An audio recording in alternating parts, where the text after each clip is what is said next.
Ladies and gentlemen, welcome to the Rogers Kakasungura YouTube channel. Big thank you to each and every one of you for your continued support towards growing this platform. We are at 110,000 subscribers. To me, that is a milestone I don't take for granted because your support is immense and I really thank you for it. Allow me today again to address the church with a lot of respect because I'm also a Christian and a leader in one of the senior churches within the Republic of Kenya.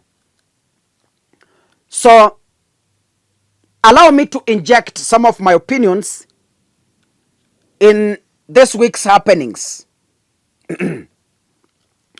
We all know it is even biblical that the church is supposed to give spiritual guidance and political guidance. We also know that when God wants to speak to the nation, He speaks through His servants, the clergy. When God wants to warn politicians, God speaks through His servants, the clergy. When God wants to tell a country its future or wants to warn a country of its sins against God, He always uses the clergy to warn the people. In Kenya, I can confidently say we have a failed clergy. A clergy that went in bed with politicians. They looted offering from politicians. They looted money from politicians. And now they cannot stand balls to warn the very same government that built churches for them.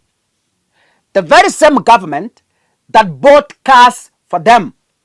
The very same government that gave them tugunia to pesa. Kenya is burning because of a failed clergy that has failed to unite the people and warn the people and give political guidance. Now, a section of a clergy from Kenya and Uganda, they met in Maralal, Samburu County on Wednesday. Why this? In Kenya, tuko na Gen Z maandamano, which have been successful and have brought massive reforms. In Uganda, I can't call it Gen Z maandamano. I spoke to my sister, Enid Kakuyo. Yes, she told me it's not Gakuyo, but Kakuyo, Kakuyo. So I spoke to my sister, Enid Kakuyo, my diehard fan from Uganda, and she was explaining to me how Ugandans do their maandamano.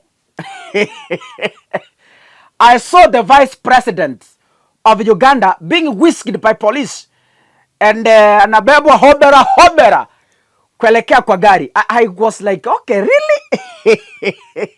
So in Uganda,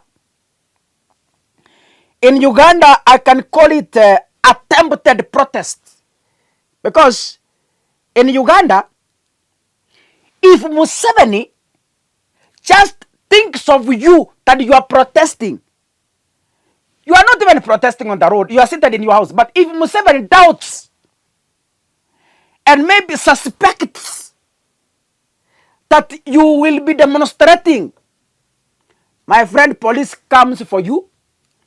They carry you, they carry your house, they carry your livestock, they carry your children, they carry your cars, they carry even your plants, even your flowers within the compound. They take all of them to the cells. That's how police behaves. Ugandan police. Hapa Kenya, ukishika hata simu yangu, ndugu, polisi kitakuramba. Ujaribu tu. Muliona maandamano ya Wakenya.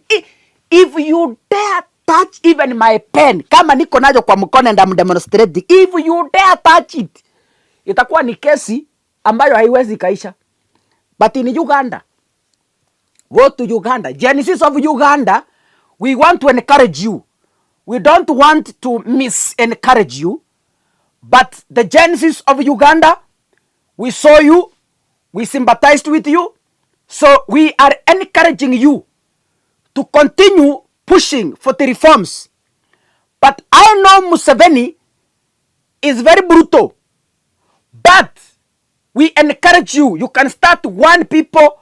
You know, Ugandan English is very different. That's why I'm speaking. I'm speaking so that they can understand. So Uganda, you can start little, and come big, so that you win huge.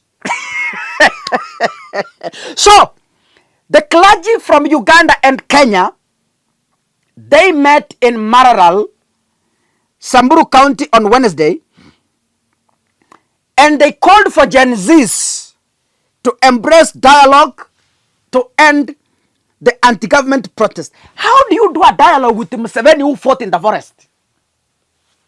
I heard Museveni saying, listen, the people of Uganda, the real fighters were in the forest and they finished work.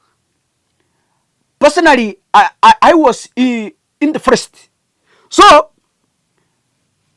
Museveni says, real fighters are not on the streets. Real fighters cannot be driving on the road. Real fighters cannot be wearing jeans. Museveni says real fighters are found in bushes. So, in short, he's telling Genesis, if you want to fight me, go start from the bush.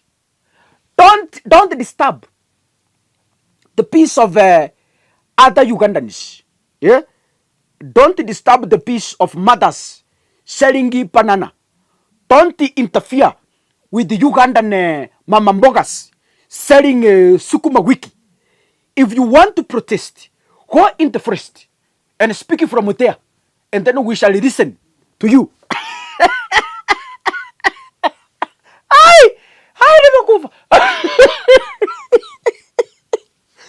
Let me go back to this.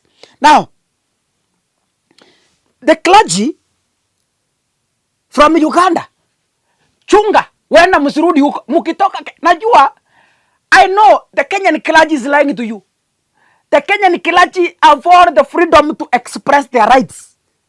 But the clergy from Uganda, when you leave Maralal, Samburu, back into Kenya, because the information is on the media, please find a way how you are going to talk to Museveni, because it is going to be